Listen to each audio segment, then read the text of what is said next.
आप सुन रहे हैं जगत गुरु तत्वदर्शी संत रामपाल जी महाराज द्वारा लिखित पुस्तक ज्ञान गंगा का पेज नंबर 255। गरीब काल जो पीसे पीसना जौरा है पनिहार, ये दो असल मजूर हैं मेरे साहेब के दरबार। यह काल जो यहाँ का 21 ब्रह्मांड का भगवान यानी ब्रह्म है, जो ब्रह्मा विष्णु महेश का पिता है। ये तो मेरे कबीर साहेब का आटा पीसता है अर्थात पक्का नौकर है, और जौरा यानी मौत मेरे कबीर साहेब का पानी भरती है अर्थात एक विशेष नौकरानी है। यह दो असल मजूर मेरे साहेब के दरबार में हैं। कुछ दिनों के बाद साहेब फिर आए। रानी इंद्रमती को सतनाम प्रदान किया। फिर कुछ समय के उपरांत करुणामय साहेब ने रानी इंद्रमती की अति श्रद्धा देखकर सारनाम दिया, शब्द की उपलब्धि करवाई।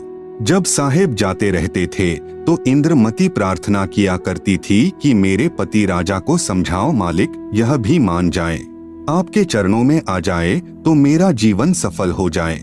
चंद्रविजय से कबीर साहेब ने प्रार्थना की कि चंद्रविजय आप भी नाम लो, यह 2 दिन का राज और ठाठ है, फिर 84 लाख योनियों में प्राणी चला जाएगा। चंद्रविजय ने कहा कि भगवान मैं तो नाम लूं नहीं और आपकी शिष्या को मना करूं नहीं, चाहे सारे खजाने को ही दान करो, चाहे किसी प्रकार का सत्संग करवाओ, मैं मना नहीं करूंगा। कबीर साहेब यानी करुणामय ने पूछा आप नाम क्यों नहीं लोगे? चंद्रविजय राजा ने कहा कि मैंने तो बड़े बड़े राजाओं की पार्टियों में जाना पड़ता है। करुणामय यानी कबीर साहेब ने कहा कि पार्टियों में जाने में नाम क्या बाधा करेगा, सभा में जाओ, वहाँ काजू खाओ, दूध पी लो, शरबत यानी जूस पी लो, शराब मत प्रयोग करो, शराब पीना महापाप है। परंतु राजा नहीं माना। रानी की प्रार्थना पर करुणामय यानी कबीर साहेब ने राजा को फिर समझाया कि नाम के बिना ये जीवन ऐसे ही व्यर्थ हो जाएगा, आप नाम ले लो।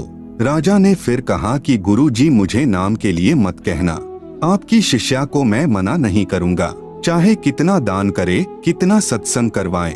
साहेब ने कहा कि बेटी इस 2 दिन के सुख को देखकर इसकी बुद्धि भ्रष्ट हो चुकी है, तू प्रभु के चरणों में लगी रह, अपना आत्म कल्याण करवा। यहाँ कोई किसी का पति नहीं, कोई किसी की पत्नी नहीं, 2 दिन का संबंध है, अपना कर्म बना बेटी। जब इंद्रमती 80 वर्ष की बुढ़िया हो जाती है, कहाँ 40 साल की उम्र में मर जाना था। जब शरीर भी हिलने लगा तब करुणामय साहेब बोले अब बोल इंद्रमती क्या चाहती है, चलना चाहती है सतलोक? इंद्रमती ने कहा कि साहेब तैयार हूँ, बिल्कुल तैयार हूँ दाता।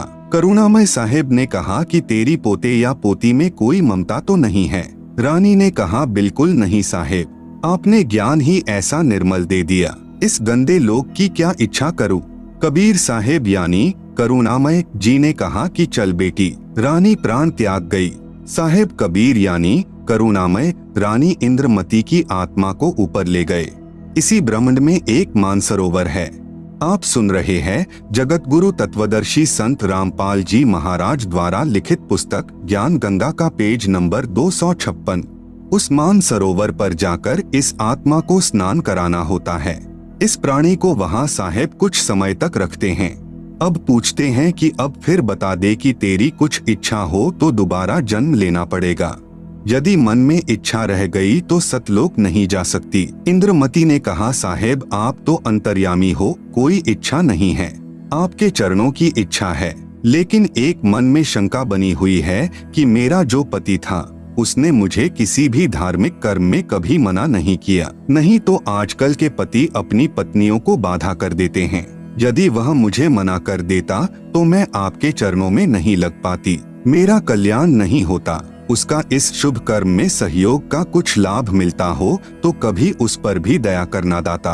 अब साहेब ने देखा कि यह नादान इसके पीछे फिर लटक गई। साहेब बोले ठीक है बेटी, अभी तू 2-4 वर्ष यहाँ रह। अब 2 वर्ष के बाद राजा भी मरने लगा, क्योंकि नाम ले नहीं रखा था। यम के दूत आए, राजा चौक में चक्कर खाकर गिर गया। यम के दूतों ने उसकी गर्दन को दबाया, राजा की टट्टी और पेशाब निकल गया। करुणामय यानी कबीर साहेब ने रानी को कहा कि देख तेरे राजा की क्या हालत हो रही है, वहाँ से साहेब दिखा रहे हैं। तब रानी ने कहा कि देख लो दाता, यदि उसका भक्ति में सहयोग का कोई फल बनता हो तो दया कर लो। रानी को फिर भी थोड़ी सी ममता बनी थी। साहेब कबीर यानी करुणामय ने सोचा कि यह फिर काल जाल में फंसेगी। यह सोचकर मानसरोवर से वहां गए जहां राजा चंद्रविजय अपने महल में अचेत पड़ा था। यमदूत उसके प्राण निकाल रहे थे। कबीर साहेब के आते ही यमदूत ऐसे आकाश में उड़ गए जैसे मुर्दे से गिद्ध उड़ जाते हैं। चंद्रविजय होश में आ गया। सामने करुणामय साहेब खड़े थे। केवल चंद्रविजय को दिखाई दे रहे थे, किसी अन्य को दिखाई नहीं दे रहे थे।